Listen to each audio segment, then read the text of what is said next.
أحد من رجالكم ولكن رسول الله وخاتم النبيين. قال تعالى في مقام آخر: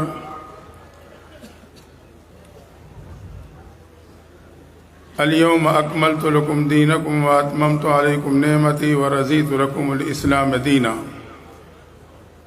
سبحان ربك رب العزة عما يصفون وسلام على المرسلين والحمد لله رب العالمين. درود شریف. اللهم صل على سيدنا ومولانا محمد وعلى آل سيدنا ومولانا محمد وبارك وسلم وصلی علیہ. عالمی مجلس تحفظ ختم نبوت کا یہ سالانہ روحانی اصلاحی تربیتی رونق فقید المثال اجتماع میں اور کانفرنس میں ہم اور آپ جمع ہیں. دعا ہے اللہ تعالی ہم سب کی اس حاضری کو پیغمبر صلی اللہ علیہ وسلم کی شفاعت کا ذریعہ بنا دیں. حضرت امیر مرکزیہ دامت برکاتہ العالیہ اور تمام اکابرین اسٹیج پہ تشریف فرما ہیں.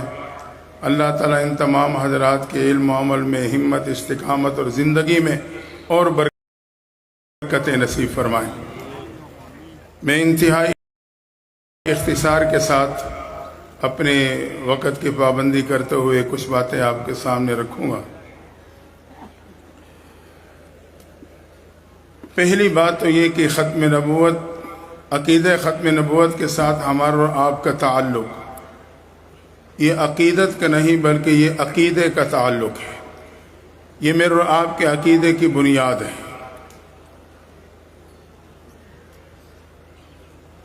اللہ نے حضرت آدم علیہ السلام سے نبوت کا سلسلہ شروع کیا اور پیغمبر علیہ السلام پہ مکمل فرما دیا. جیسے کہ رات کو آسمان کے تارے اور چاند اپنی روشنی سے کائنات کو روشن کرتے ہیں، لیکن جب صبح طلوع آفتاب ہوتا ہے تو یہ روشنی ہر اعتبار سے مکمل ہو جاتی.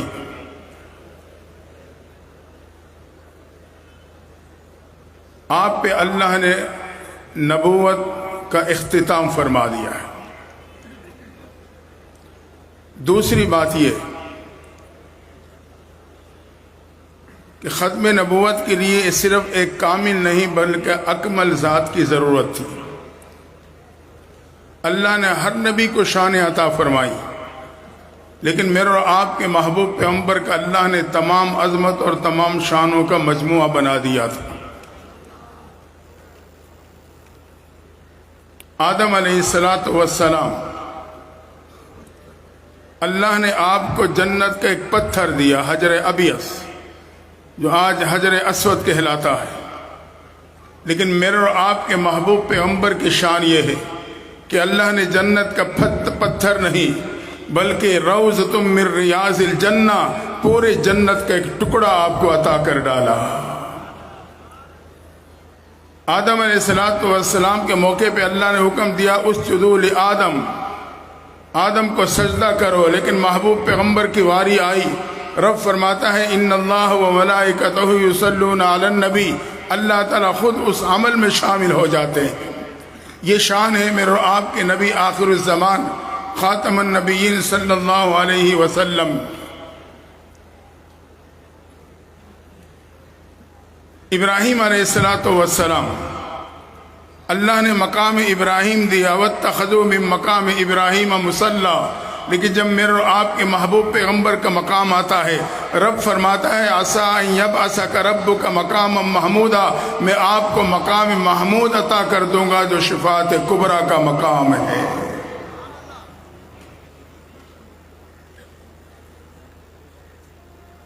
موسیٰ علیہ السلام شان یہ ہے کہ پتھر پہ لاٹھی ماری، اللہ نے 12 چشمے جاری کر دیے. لیکن میرے اور آپ کے محبوب پیغمبر کو اللہ نے کیا مقام اور شان عطا فرمائی کہ اللہ نے آپ کے 5 انگلیوں مبارک سے پانی کے چشمے جاری کروا دیے تھے.